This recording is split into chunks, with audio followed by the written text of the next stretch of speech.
You know, the world has a plan for Africa, but we African, we don't have a plan for the world. You see, like the Chinese, they sit down, they rethink a way to get a job from Kenya, where they come build stadiums, roads, and those stuff that they build, schools, hospitals, those big infrastructure. The American, they sit down and they plan how to make to get their American base, like they have one of the American base in the Indian Ocean, in Kenya, in South Africa. You see, the world has a plan for Africa, but we African, we have a plan for the world. And another thing that I was thinking about was Sylvanus, the guy who started Pan-Africanism. That guy, and another guy was Kwame Nkrumah, Leopold Senegal, PLO Lumumba is usually talking about those stuff. He's talking about one currency, one visa, where we hope where you can travel from South Africa, you go up to Egypt without being checked, ask the visa. You only have one visa, the African visa. Where we want Africa to unite. We want one Africa.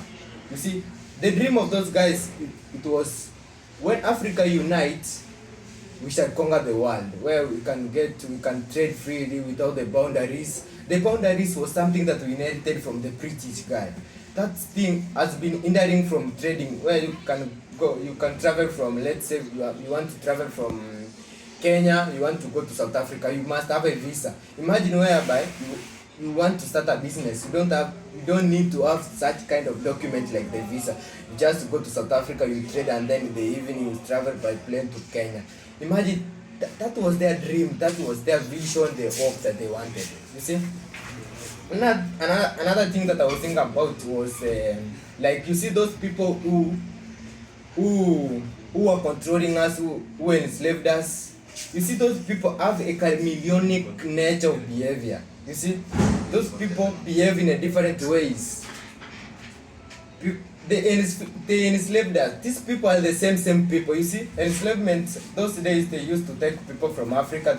They took those people from Africa and they took them to their country to work like slaves. You see, today they have changed that thing. Today what they do is they gave us a visa so that you can go and work there, America, like a doctor, engineer. That's the same thing. That's slavery.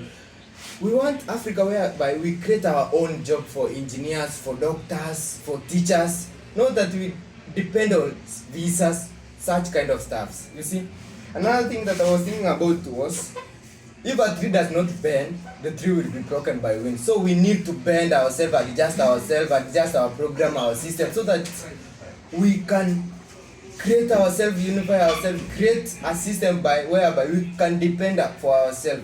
Like we create an ecosystem whereby we don't need to depend on other people for our development. Whereby we create employment for the youths. We have good hospitals whereby if you are sick of cancer, those deadly diseases, you are treated. Not the matter that you have to go to India.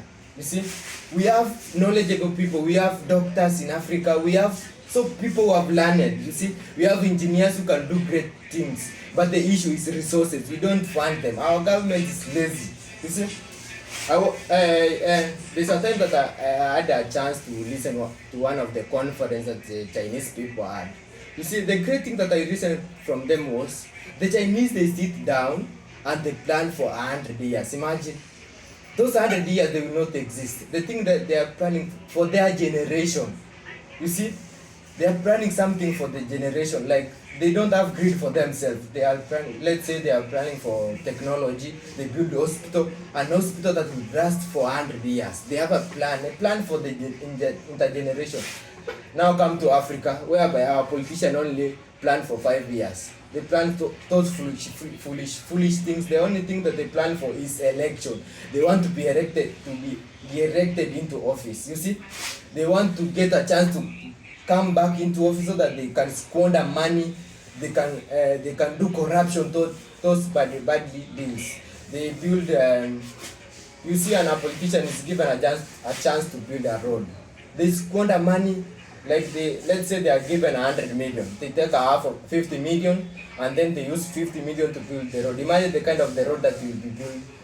Poor roads. That's the reason we want Africa whereby we plan for 100 years tomorrow. Not not to plan for 5 years. That's a simple thing. We want Africa whereby we plan for 100 years. We want a great Africa, united Africa, whereby we plan something that will last for intergeneration. You see, I think we need to rethink about governance, whereby we need to create a system whereby a system that is tribalist, a system that is corruption free, whereby everybody